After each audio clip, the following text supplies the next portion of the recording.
They said the forest past Grey Hollow was cursed, that strange lights glowed beneath its canopies at night, and the trees whispered the names of the dead. Silas never cared much for stories. He was a man of calloused hands and empty pockets, not one to flinch at old wives' tales. Work was work, and coin was coin. When you lived alone in a crooked shack surrounded by endless pines, you learned to stop listening to ghosts and start listening to your stomach. Winter had come early that year, frost crawling across the windows like silver vines. The lumber trade had been slow. Storms had flooded the road, and the supply wagons from town hadn't come in weeks. Silas's woodpile was shrinking, his food stores thinner still. He needed help, someone or something that could swing an axe, haul logs, and not ask for pay. When he'd heard that a traveling slaver had come through the edge of town, selling forest creatures, he decided to take a look. The man was waiting in the fog near the old mill, his cart creaking under a tattered canvas. He had the face of a weasel and a voice that reeked of false kindness. "Got a good one for you," he said, flashing a grin that showed more gaps than teeth. "A goblin, strong as two men and dumb as bark. She'll work till she drops." She. Silas frowned. "You're selling goblin women now?" "Work's work," the slaver said with a shrug. "Doesn't matter what shape it comes in. This one's small but quick. Ain't she, girl?" He kicked the side of the cage, and something inside whimpered. A small, sack-covered figure shifted in the straw. The sound made Silas's neck prickle. It didn't sound like a goblin growl. It sounded like a frightened person. "How much?" Silas asked anyway. "Half the usual price," the slaver said, lowering his voice. "Had trouble keeping her calm. Barely eats. Some folk think she's cursed. But if you're desperate, she'll do." Cursed. There was that word again. Silas almost laughed. Everything in Grey Hollow was cursed, if you asked the locals. The river was cursed. The mines were cursed. The wind was cursed. He handed over a pouch of coins without another word. The slaver's grin stretched wider. Pleasure doing business. By dusk, Silas was hauling the cage through the forest path back to his cabin. The sky bled crimson through the pines, the air thick with the scent of resin and rot. The figure inside the cage didn't move, didn't speak. Only once did it shift when the cart hit a rock, and Silas thought he heard a voice, soft, hoarse, almost human. "Please." He ignored it. The sooner he got home, the sooner he could put this thing to work. His cabin sat where the forest thickened into a maze of black trunks. He dragged the cage beside his chopping stump and lit a torch. The flicker revealed the shape inside more clearly now. Small shoulders, thin arms, bare feet covered in grime. Definitely smaller than a goblin. "Out," he said gruffly, fumbling with the cage latch. "You work or you don't eat." The figure didn't move. The sack over its head twitched, then froze. I said out. He yanked the door open, grabbed the sack by the rough burlap, and pulled. The creature stumbled forward, falling to its knees in the dirt. Chains rattled at its wrists, iron links too heavy for its small frame. Silas crouched down, frowning. The body was too delicate. No green skin, no fangs, no smell of blood or filth. Just a faint, cold scent like rain-soaked moss. The sack moved as the creature's breath trembled underneath. Silas hesitated for the first time that day. "You're not like the others, are you?" he muttered. No response. He reached out and grabbed the edge of the sack. "Let's see what kind of monster I just bought." He pulled it off in one swift motion. What he saw froze the breath in his chest. It wasn't a goblin. It wasn't even close. A young woman knelt in the dirt before him. Her skin was pale as birch bark, her hair long and tangled, dripping with dew, as if it had just been pulled from the earth. Her eyes, God, her eyes were green, faintly glowing, like light seen through deep water. There were faint patterns along her arms, thin veins that shimmered faintly in the firelight, pulsing like roots beneath the surface. Silas stumbled back, nearly dropping the torch. "What in hell, what are you?" The woman blinked up at him, her lips cracked, her voice barely a whisper. "They told me you would free me." "Free you?" he scoffed, though the words trembled. "You're a slave girl, bought and paid for." Her head tilted slow and strange, like she was trying to remember how to move. "Bought," she repeated softly, as if tasting the word for the first time. "Paid for." With what? Silas frowned. Gold, coins, same as any deal? She smiled faintly, though her eyes didn't change. No, you paid more than that. The forest wind shifted. The trees groaned as if something vast had stirred. Silas turned, torchlight flickering wildly. Enough games, get up. You'll work for your food, same as anyone. But the woman didn't move. Her gaze was fixed on the torch in his hand, on the flame reflected in her green eyes. Fire, she murmured. You brought it into my woods, Silas frowned. Your woods? You're a slave, not a... The words died in his throat. The air around them had changed, colder, thicker, filled with the faint hum of unseen voices. The chains on her wrists began to rattle, not from her movement, but as if they were alive. The iron links hissed faintly, glowing dull red. Silas took a step back. Stop that! I can't, she said softly. Not while it still remembers. What remembers? Her head tilted again, and for a heartbeat her eyes seemed to look past him, through him. The forest, she whispered. It never forgets. Silas turned toward the dark line of trees. The whispering wind seemed to form words now, faint and distant, his own name curling through the branches. Silas. He spun back, but she was gone. The chains lay empty in the dirt, still warm to the touch. The torch guttered, throwing shadows that looked like reaching hands. Then he heard it again, soft footsteps behind him, too close, too quiet. He turned, heart pounding, and saw her standing by the edge of the trees, no longer trembling, no longer weak. The faint green light from her eyes reflected in the bark, spreading like veins through the wood. She smiled now, and there was nothing human left in it. Thank you, she said, voice calm and clear. You've brought me home. The torch went out. The forest exhaled, and Silas stood alone in the dark, wondering what kind of bargain he had truly made. The torchlight quivered in Silas's shaking hand, shadows sliding over the cabin walls like restless ghosts. The pale woman sat in the corner, her green glowing eyes fixed on him, unblinking.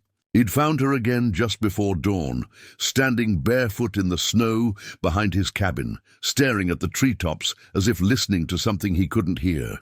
When he'd shouted, she turned to him slowly, eyes too calm, and followed him back inside without a word. Now she sat chained to the support beam beside his hearth, the iron links wound tight enough to cut into her wrists. Silas kept the torch lit even though the sun had risen. Something about her presence made the air feel cold, too still. Talk, he said, voice harsher than he meant. Who are you? What are you? The woman tilted her head, that same unsettling, deliberate movement as before. You already know, she said softly. Silas snorted, though his throat was dry. You're no goblin, that's for damn sure. No. She looked down at the glowing veins running beneath her skin, the faint luminescence fading and brightening with each breath. They called me a goblin because they couldn't name me. You men never can. Silas frowned. You talk strange. You listen poorly, she replied. He stiffened. Careful how you speak, girl. You're on my land. Her eyes flicked toward the window. Your land? She whispered, almost amused. Tell me, Lumberjack, what did you pay for it? He ignored her and stoked the fire, the logs snapping as the warmth filled the cabin. You're going to work for your keep, he muttered. I didn't pay coin for something that sits around staring at me. I told you, she said quietly. You paid more than coin. The words made the hair rise on his neck. Enough riddles, he snapped. You'll cut, carry, and cook like anyone else. Speak again in riddles, and I'll make sure those chains stay on forever. For the first time, her expression shifted, sorrow, or maybe pity. Forever, she repeated. You think that word belongs to you too? He slammed the poker against the fireplace bricks. Shut up. The fire hissed as if offended, sparks scattering. Silas's anger burned bright enough to hide the unease twisting in his gut. He turned away, pretending not to notice that the sound of the storm outside had changed. The wind wasn't just howling anymore. It was whispering, soft and rhythmic, almost like words. When he finally looked back, she was still watching him, her gaze sharper now, like a knife held behind a smile. Do you hear them? She asked. Hear who? The trees, she said, tilting her head toward the window again. They're calling for you. He felt the cold seep into his bones. You're mad. Maybe. She closed her eyes, and for a heartbeat, her skin flickered faintly as if lit from within. Madness is what happens when humans steal the voices of the forest and burn them into silence. Silas set the poker down and stepped closer. You keep saying things that make no sense. If you think I'll fall for some cursed story, you're wasting your breath. Her eyes opened again, no longer merely glowing but shimmering, alive like sunlight through emerald leaves. You cut trees, yes? That's my trade. You kill them, he scoffed. They're trees. They breathe, she said, voice steady. They listen. And they remember, he hesitated. You talk like one of those priests from the valley. I've heard their nonsense. The forest watches. The earth feels pain. I've seen trees rot, same as men. They're wood, nothing more. Her gaze didn't waver. Then why do they whisper your name? The question hit him like a hammer. He turned sharply toward the window. The branches outside swayed, their creaking syncopated, eerie. It almost did sound like something repeating, drawn out in the wind. Silas. Silas, he rubbed his temples. It's just the wind. Yes, she murmured. It's always the wind until it starts answering back. He spun on her, eyes wild. Stop talking. She smiled faintly, not in defiance, but in quiet understanding.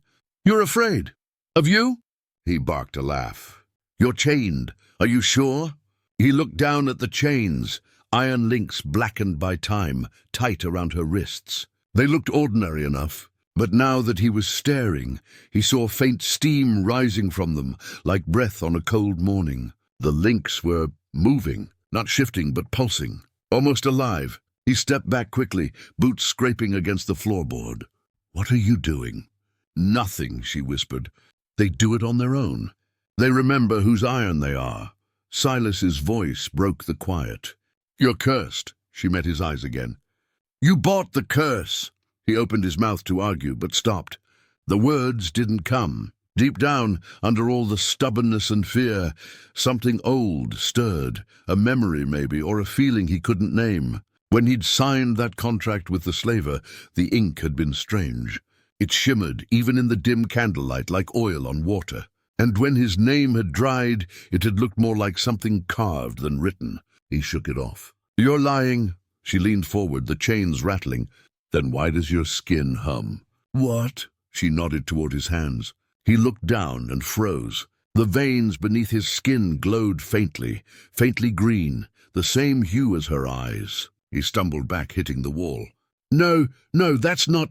It started when you spoke my name, she said softly. When you touched the chains. The forest remembers its own. He grabbed the torch again, holding it between them like a ward. Stay back. I can't move, she reminded him gently. You chained me. He didn't know whether to feel relief or dread. He paced, his breath ragged. You'll tell me what this is. Whatever curse or trick this is, you'll stop it. It's not a trick. Her voice softened, almost kind now.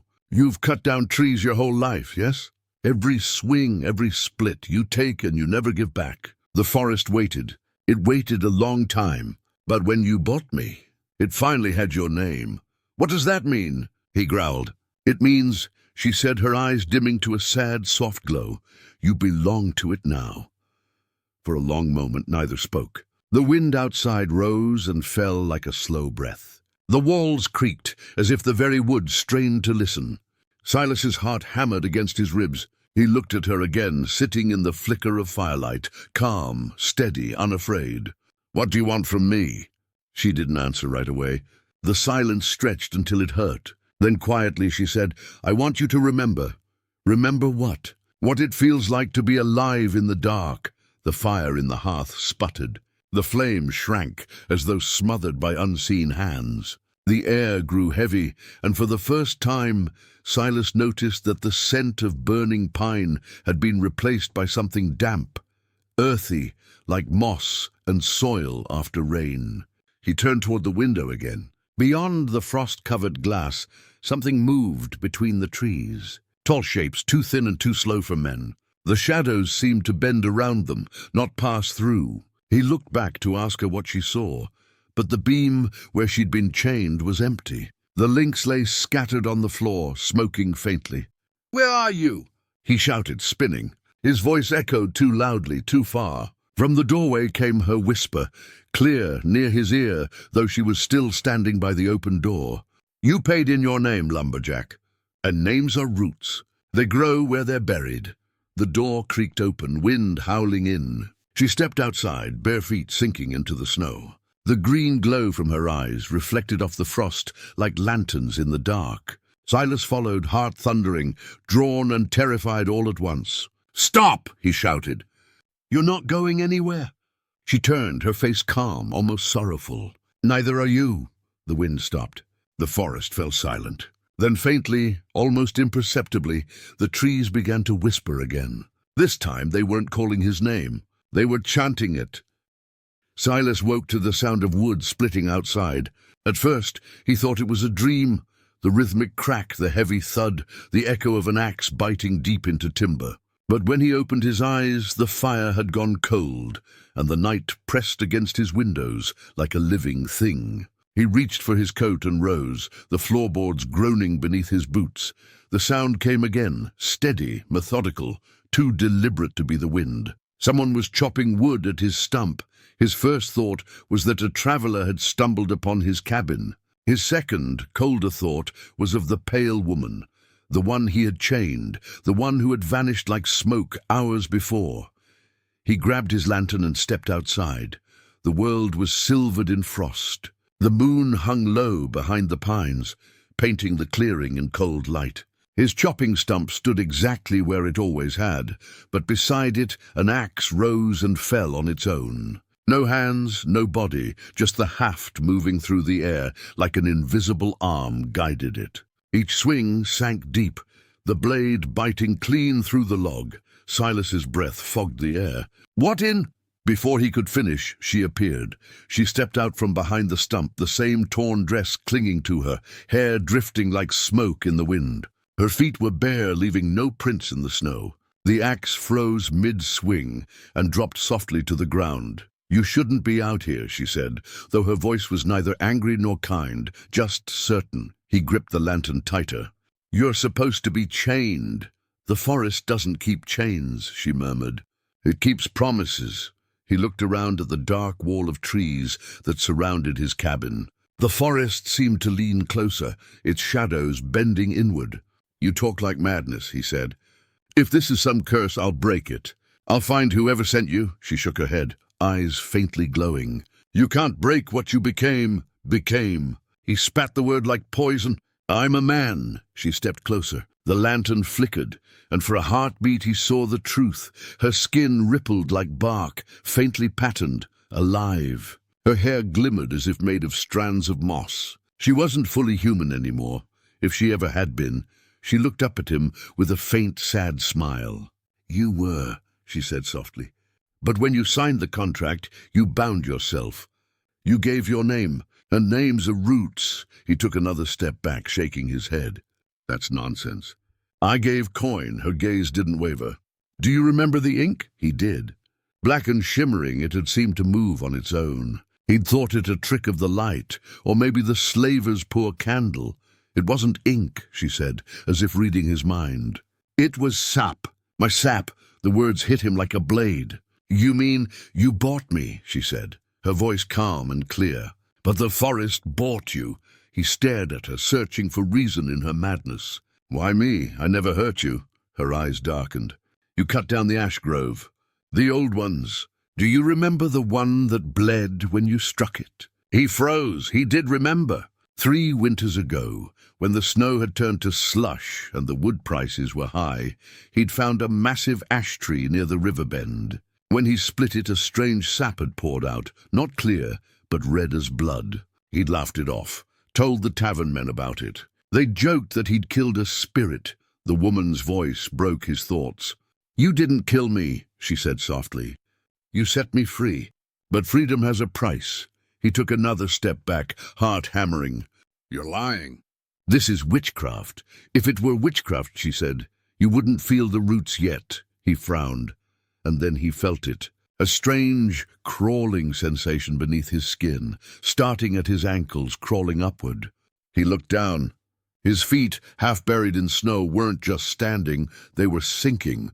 Thin tendrils, like pale roots, curled from the ground around his boots, winding up his legs. He shouted and tore himself free, stumbling back onto the porch. "Get away from me!" But she didn't move. She stood still, her hands clasped in front of her, as though watching a stubborn child. "The forest is only taking what's owed," she said.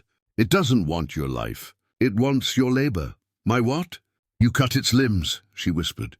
"Now you'll carry them. You'll feed the soil. You'll work for what you took." The wind picked up cold and hollow. The trees began to creak, not from wind, but as though shifting closer inch by inch. Silas pointed at her, voice shaking. "You can't you're not real. You're some spirit, some illusion." "I'm what you made," she said. "You gave me your name, remember? When you signed the contract." The realization struck him like lightning. The contract, yes, he'd signed it quickly, the slaver grinning all the while. The paper had felt damp, almost alive, and the words, he recalled dimly, hadn't looked quite right. The lines had curved like vines. He'd scrawled his name without reading the fine print. "What did it say?" he demanded. "Tell me." She raised her hand, and the trees groaned again, louder this time, their roots breaking through the frost like coiling snakes. Her voice deepened, echoing in the night. It said, "The buyer and the bought shall share the bond of burden. What is taken from the forest shall return." Silas's breath came fast. "You think you can make me your servant?" "No," she said quietly. "You already are." The ground trembled beneath them. The stump beside her split in half with a loud crack. From the exposed heartwood seeped that same thick red sap. Silas stumbled backward, staring in horror as faces began to form in the bark of nearby trees, warped, silent faces with hollow mouths. "They remember you," she said. "Every swing, every cut, every life you took. They've been waiting." He turned and ran for the cabin. The door slammed shut behind him, though he hadn't touched it. He dropped the lantern, its glass shattering. The flame flickered out. Only darkness remained, and the faint green glow through the cracks in the walls. He pressed his back against the door, chest heaving. "This isn't happening," he muttered. "It's a dream." Then her voice came again, right behind his ear, though she was still outside. "Dreams are just truths your mind can't carry when you're awake." He spun, heart pounding, but no one was there. The glow outside grew brighter. He peered through the window and saw her standing in the clearing, her arms raised, the roots of the trees writhing like serpents around her feet. "You bought me with your name," she said, her voice echoing through the glass. "Now the forest knows it." The walls began to groan. Hairline cracks ran along the floorboards. From between them thin, pale roots pushed upward, curling toward him like fingers. He grabbed his axe, his trusty old axe, and swung wildly, hacking at them. Each cut sprayed a mist of red. "Stop fighting," she called, voice soft but everywhere. "You're only hurting yourself." He looked down and saw that where the roots had touched his skin, green veins now pulsed beneath. His hands trembled. The axe slipped from his fingers. Outside, the moonlight dimmed. The forest had drawn in completely now, the trees leaning so close their branches scraped the roof. He could hear them breathing, whispering, murmuring words that made no sense except one. His name, Silas. He sank to his knees, whispering to himself over and over, "It's not real, it's not real." Then from outside her voice again, closer, almost kind. "Come out, Silas, the work's begun." And for reasons he couldn't understand, he did. He opened the door and stepped into the cold light. The trees parted for him, silent, reverent. The woman waited, her eyes like lanterns in the dark. "Welcome home," she said. He didn't resist when the roots coiled around his wrists. He didn't fight when the axe floated up beside him, handle fitting perfectly into his hand. Somewhere deep in his chest, something ancient stirred. Recognition. The forest whispered again, not his name this time, but something older, something belonging. And Silas, the man who once cut trees for coin, lifted his axe and began to work again, this time for the forest that owned him. The night after Silas took up the axe again, the forest was alive. Not with sound, but with a quiet so deep it pulsed through the air like a heartbeat. The trees no longer whispered, they listened. Each creak of their trunks, each sigh of wind through their leaves carried purpose. The clearing where his cabin stood had changed. The roof sagged under moss, and the ground breathed faintly, as though the soil itself had lungs. He stood among it all, bare feet rooted in the damp earth, the axe heavy in his hands. The woman, no longer just a woman, not really, stood across from him. Her eyes glowed faintly green, and the light reached into the fog like a beacon. The chains that once bound her wrists had melted into thin lines of light that wound up her arms, disappearing beneath her skin. "Why me?" he asked, his voice hoarse, barely more than breath. "There were others. Men who cut more than I ever did." She tilted her head, that same slow movement that once chilled him. "Because you heard it," she said softly. "You just refused to listen." He wanted to argue, to tell her she was wrong, but deep down he knew.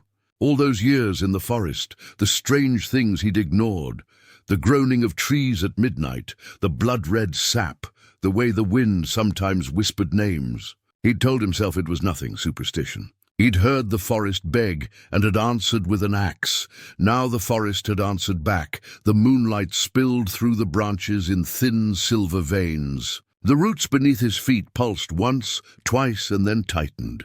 They didn't hurt, but he couldn't move. The axe in his hands lifted on its own, guided by something unseen. The blade glinted faintly, wet with dew, or maybe with something thicker. She stepped closer, her voice a murmur lost between wind and prayer. "The forest does not kill without reason. It only remembers." He wanted to drop the axe, to run, but his body didn't obey him anymore. It was as if the roots had reached not only into the soil, but into his veins. He felt them, thin tendrils twining around his heartbeat, pulling it in rhythm with the trees. "I don't want this," he said. "You wanted power," she said. "You wanted to take without asking." "I wanted to live," he snapped, sudden anger flaring. "To eat, to work." "I didn't mean harm. No one ever does," she whispered. "Until the forest bleeds." She turned, lifting her hand toward the tree line. In the distance, the shapes of other trees began to move, tall and bent, their branches curled like fingers. The forest creaked in reply to her gesture, as though waiting for her command. "What are you doing?" he shouted. "You'll kill me." She looked back at him, sadness softening her face. "You'll live," she said. "But not as you were." The ground trembled. The trees shuddered and groaned, their roots shifting under the soil. Silas gasped as the roots beneath his feet surged upward, winding around his legs, his waist, his arms. He struggled, but each movement only made them tighten. The axe fell from his hands, sinking halfway into the earth as if swallowed. Then came the whisper, not hers this time, but hundreds of voices, layered and low, like the sound of wind through hollow trunks. They spoke in rhythm, syllables rising and falling, ancient and heavy. He couldn't understand the words, but the meaning clawed at his mind. "Be still," she said softly. "It will be easier." "I'm not dying here," he growled through clenched teeth. "You aren't dying," she replied. "You're returning." The roots reached his chest, pressing against his ribs. Panic surged through him. He could feel something shifting beneath his skin, his pulse slowing, his breath turning shallow. His body was changing, hardening, cooling. He looked down and saw bark spreading across his arms, creeping upward like a disease. "No, no, no, please." Her voice cut through his panic, gentle but unyielding. "You've taken life for years. Now you'll give it back." The transformation wasn't painful, but it was terrifying. His heartbeat faded, replaced by a deep vibration that came from the ground itself. He could feel every root, every stone, every whisper of water beneath the soil. His hands, no, his branches, stretched upward involuntarily, fingers curling into wood and leaf. The air around him filled with the scent of sap. When he tried to scream, the sound came out as a rustle of leaves. The woman stepped closer, placing her palm against his chest. Beneath the bark, something still human trembled. "Do you feel it?" she asked. The forest forgiving you?"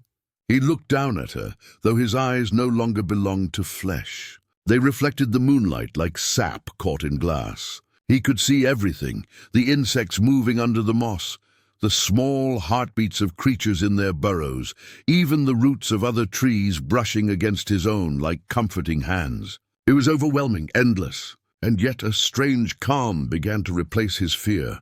"Why, me?" he whispered again, though the words were faint, carried by the rustle of wind. "Because you listened," she said. Even if too late, the forest quieted. The roots loosened their grip, now part of him, woven into his body. The woman turned, her glowing chains fading completely into her skin. Her outline blurred against the darkness until she looked less like a person and more like the spirit of the forest itself. Fluid, shifting, alive. She reached up, brushing a hand against his trunk, against the bark that was once his shoulder. "Rest now," she said softly. "Your work is done." For a long time there was silence, the kind that filled the lungs like heavy snow. Then, slowly, life began to move again. The frost melted from the cabin roof. Grass pushed through the soil, green and new. The red sap that had pooled by the stump dried into dark, rich soil. The air smelled clean. When the first rays of dawn broke through the canopy, the clearing was peaceful again. There was no trace of the cabin, no sign of chains or struggle.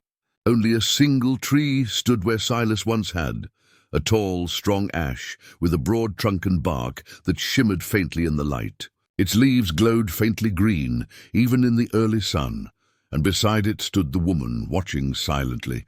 She reached out and pressed her hand against the trunk. The surface was warm beneath her palm. "Thank you," she whispered.